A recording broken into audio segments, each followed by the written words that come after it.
Friends, welcome back. तो चलो continue करते हैं, नेक्स्ट पार्ट देखते हैं। Untold stories of India Pak conflict and loss by general GD Bakshi.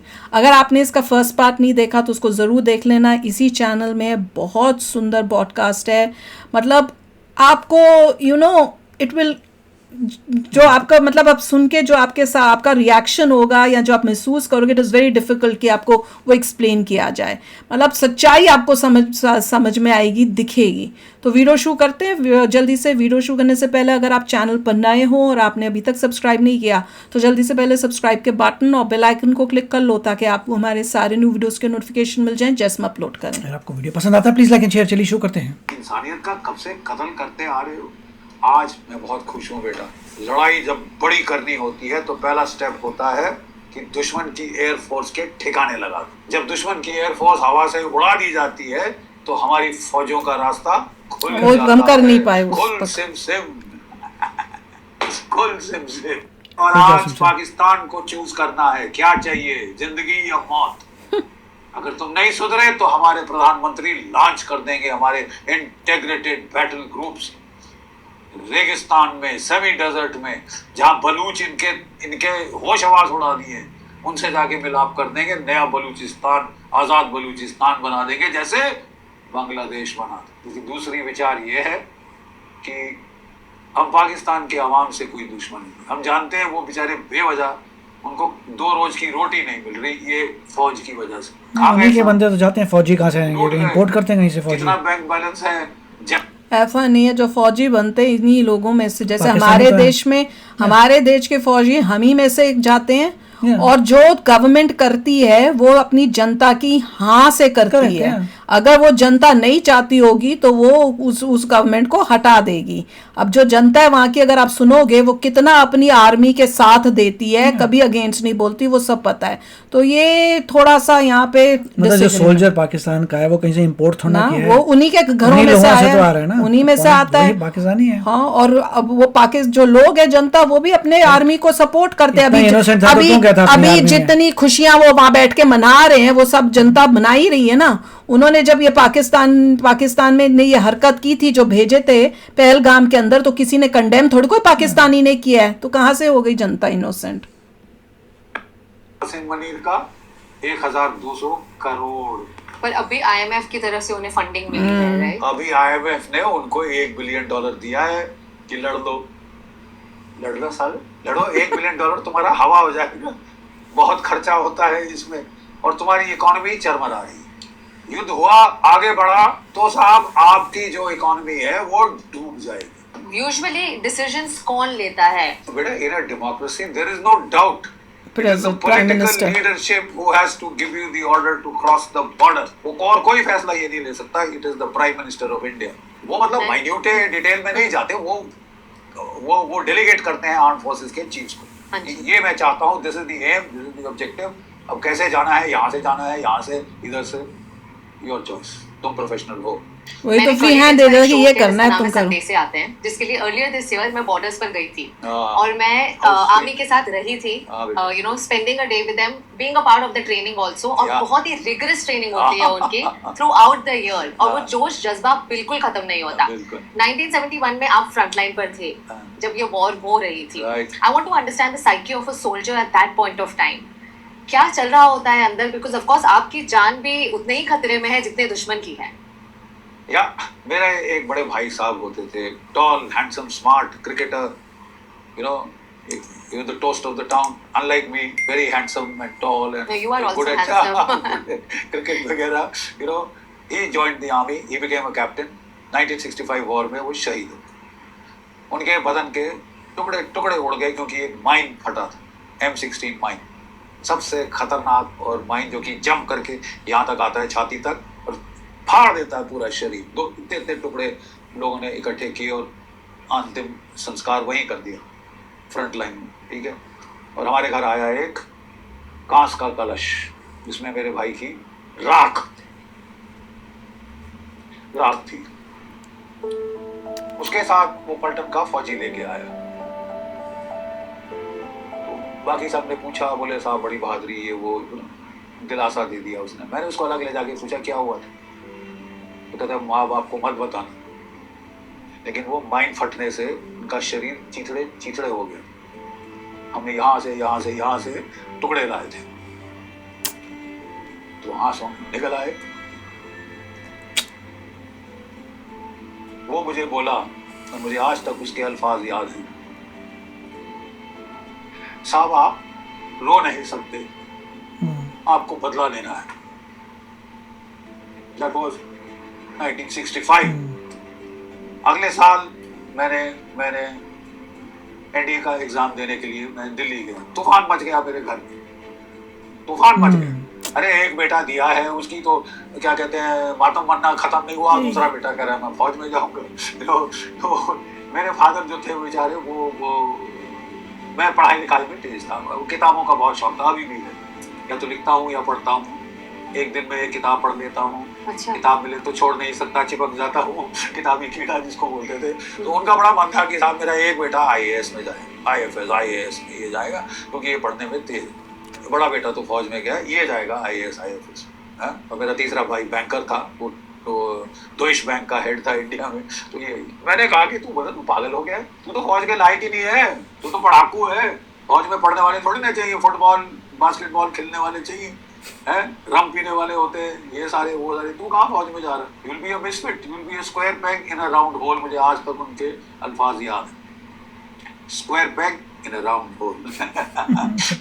सो मैंने कहा डैड मुझे पापा मेरे भी तो उसी तरह से, कोई ड्रिंक नहीं करना, कुछ नहीं करना। महाराजा की फौज में होते थे, रियासत जम्मू कश्मीर की रियासत, महाराजा हरि सिंह की फौज में चीफ एजुकेशन ऑफिसर थे।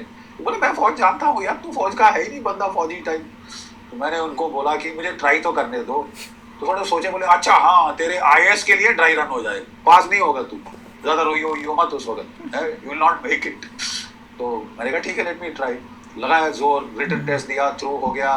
फिर SSB आई मैसूर में, पहली बार इतनी लंबी जर्नी ट्रेन में अकेले करी तकरीबन। तो SSB भी हो गया। और फिर मैं याद है अपने घर के बीच पहाड़ होते थे, मेरे को एकांत का बड़ा शौक है, तो मैं हर शाम को चला जाया करता था वहाँ आराम से बैठने और ध्यान शांत करने। तो एकदम मेरा एक दोस्त लेके आया, ओए गगन GD मैंने कहा क्या हुआ बे?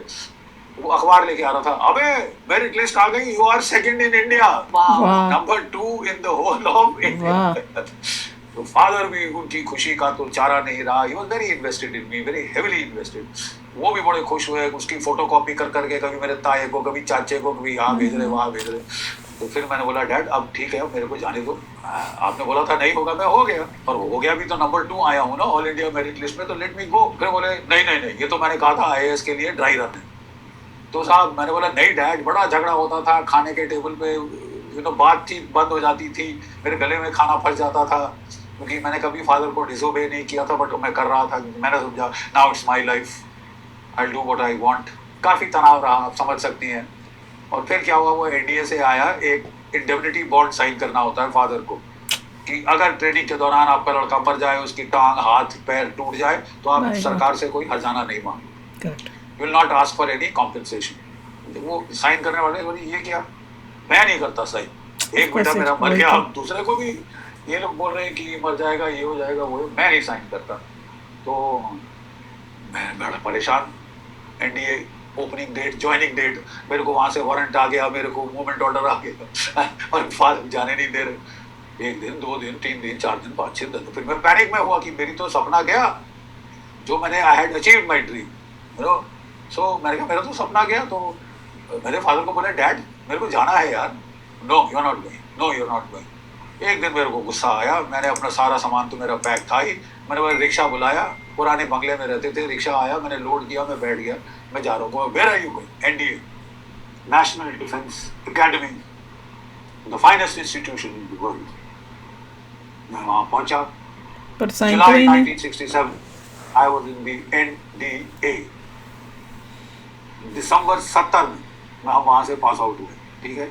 और हमारे पासिंग आउट के लिए कौन आए? Field marshal Sam Manekshaw, then general SHFJ Manekshaw, right.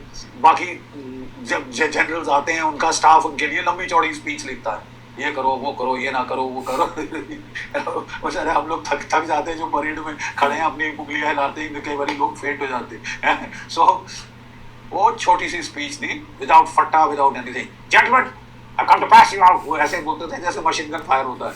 Gentlemen, I come to pass you out. I am impressed by your turnout, your drill, your smartness and parade. Remember, there is no place for a defeated soldier. You either win or you die. इस कायनात में एक हारे हुए सिपाही के लिए कोई जगह नहीं है. या तो जीतो या मरो. तुम करो या मरो.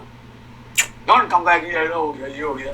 रेरी आते साहब, बाकी तो ठीक जा रहा था, लेकिन forget it. You either win or you die. ये अल्फाज में कभी भूल नहीं सकता. राइट? वहां से हम गए इंडियन मिलिट्री एकेडमी साहब, देहरादून.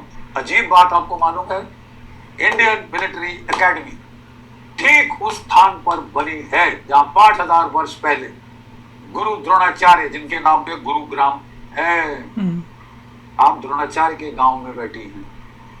राइट?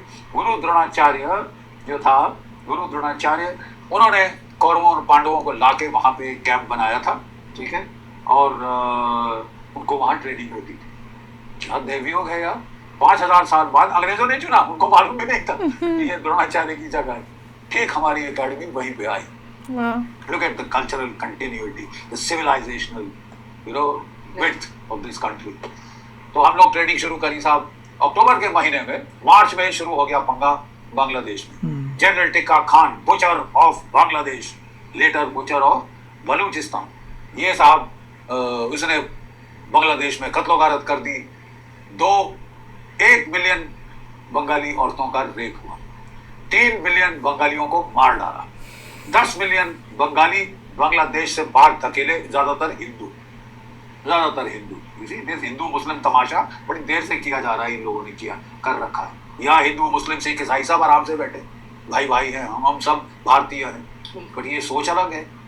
एक कुत्तों की सोच है कि लड़ लड़ के मर जाएंगे साहब, जिहाद करेंगे, फसाद करेंगे, गजवाए हिंद करेंगे. वाह वाह वाह, करके देखो. एनीवे, लड़ाई शुरू हो गई. जंग के बाद हमको बोला अच्छे से ट्रेनिंग करो सालो, तुम लोग जा रहे हो लड़ाई में सीधे. और अक्टूबर के महीने में मुझे याद है हमारा जो एडजुटेंट होता था ना, हम लोग परेड ग्राउंड में खड़े थे. देखा आपने परेड ग्राउंड? हाँ जी, मैंने देखा. उसके पीछे चेटवुड की लाल बिल्डिंग है. वो घोड़े, सफेद घोड़े पे आता है एडजुटेंट, सफेद घोड़े पे आया, कहता boys you done very well, बहुत अच्छे, हम बहुत खुश हैं आपके ट्रेनिंग के स्टैंडर्ड से. हम आपको 1 महीना पहले कमीशन कर रहे.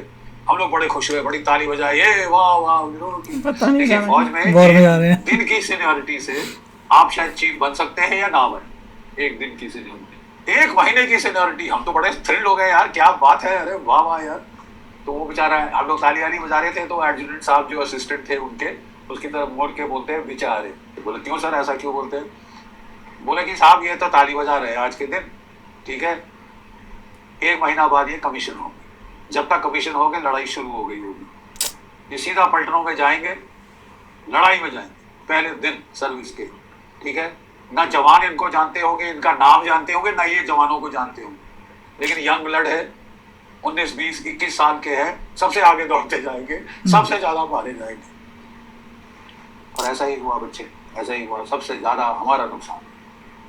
लेकिन हमको बड़ा फक्र है कि हमारा बैच था जो कटिंग एज पे था, सबसे अग्रिम पंक्ति पे था, जबकि हमने मात्र 13 दिन में पाकिस्तान के 2 टुकड़े कर दिए थे.